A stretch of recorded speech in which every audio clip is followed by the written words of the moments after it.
For some, which is a source of pride, are those Muslim majority wealthy Arab countries in the Gulf. It is said that Allah has blessed them.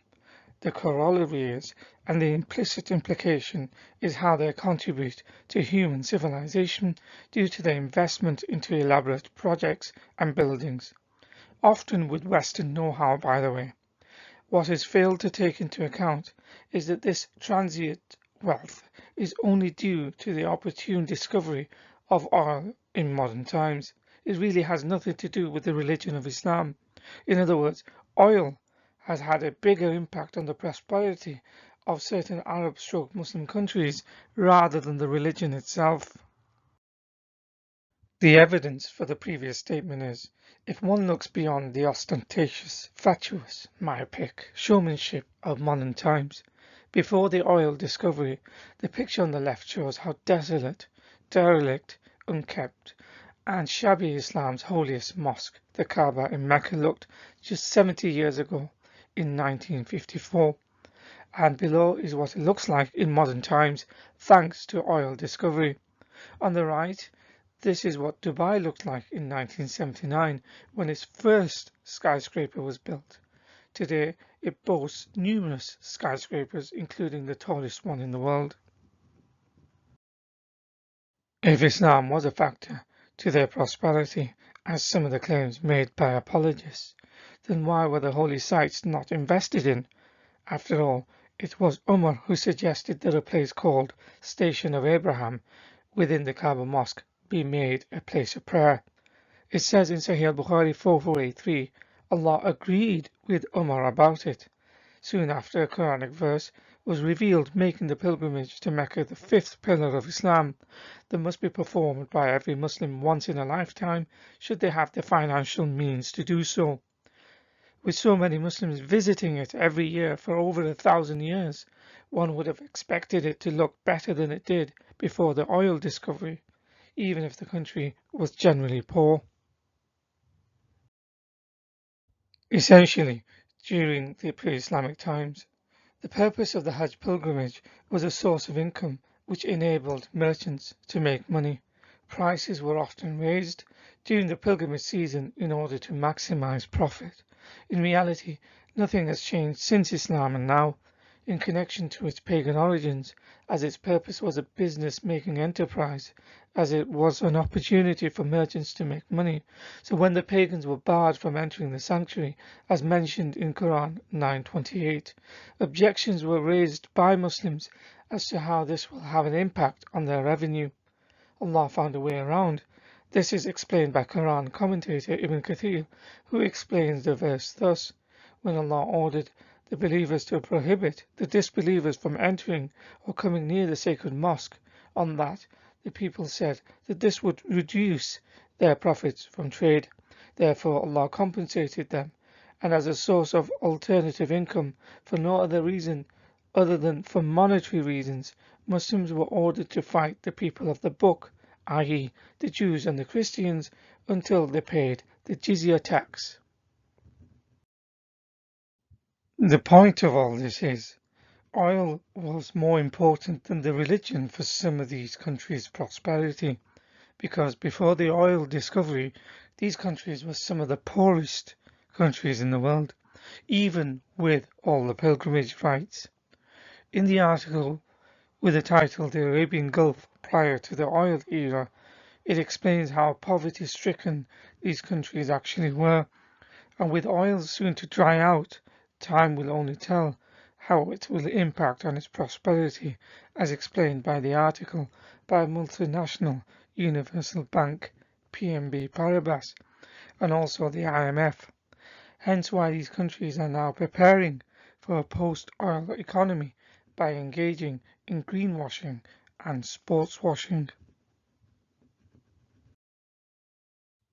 With all that has been said, even with all the oil wealth, these countries often do not flourish when compared to other countries without the same resources, as explained by Forbes, a well-known business, investment and economics outlet. The correlation of oil discovery and wealth is made for Arab Gulf countries as opposed to anything to do with the religion of Islam is because the same countries were poor prior to its discovery less than a century ago. But also as a comparator, those Arab/Muslim countries that do not have any oil still largely live in poverty. Evidence of this is found in the Oxford University's report on poverty. Other research conducted mentioned the persistence of poverty in the Arab world, and others still, such as the United Nations Development Programme, mention how it is the only area of the world where poverty is increasing. When the definition is broadened to Muslim countries as opposed to just Arab countries, poverty is still a common denominator, as explained by this research paper by Professor Jafari et al., which says Muslims are amongst the poorest of the poor in the world. The more than half of the world's 57 Muslim countries are listed as low-income food deficit countries. Illiteracy is high, especially amongst females. Although Muslims constitute around 24% of the world's population, they only produce 10% of the global GDP and exhibit a poor performance on most of the key development indicators. In the study by Dr. Timur Kuran, who studied at Stanford and Princeton and is currently Professor of Economics, Political Science and Islamic Studies at Duke University, makes a direct connection between the religion of Islam and its stagnating effects on economic development and prosperity of Muslim majority countries. Despite espousing the greatness of Islam and how Allah has favored some countries in the Gulf, the majority of the world's Muslims are poor, so due to economic reasons, they primarily migrate to Western non-Muslim countries. Notice how they do not migrate in the same numbers to wealthy Muslim Arab Gulf countries, and for those who do, they are not afforded the same resources, freedom, rights and dignity when compared to if they migrated to a non-Muslim country. Here is a video and an article explaining the reasons for the poverty and their migration. The links are in the description. In the video with the title Why are Muslim Countries Poorer, it makes a connection between Islam and its stultifying effects on its countries. Muslim accountant Muhammad Amin says the reason for the poverty is that the religious attitudes are not conducive to economic success, alongside corruption and lack of freedom. The links are in the description. And when Muslims migrate to non-Muslim countries, unemployment, economic strain on the host nation, lack of productivity and creativity is associated with them more than any other religious group. There's a video in the link titled 50 million Muslims in Europe and 80% are living on welfare. This statement was made by an Arab Muslim TV host called Yahya Abu Zakaria, shown here. He also makes other scathing but acerbic bitter truths about Muslims, which he addresses to Islamists and to their ilk. So in conclusion, in modern times, it was only with the opportune and fortuitous discovery of resources such as oil, which has had a bigger impact on the prosperity of certain Arab countries. Prior to the oil discovery, the same countries were amongst the world's poor, although some countries, such as Saudi Arabia, for centuries have had religious pilgrimage to rely on for its economic income. Other than a few select countries, most of the Arab world today is relatively poor.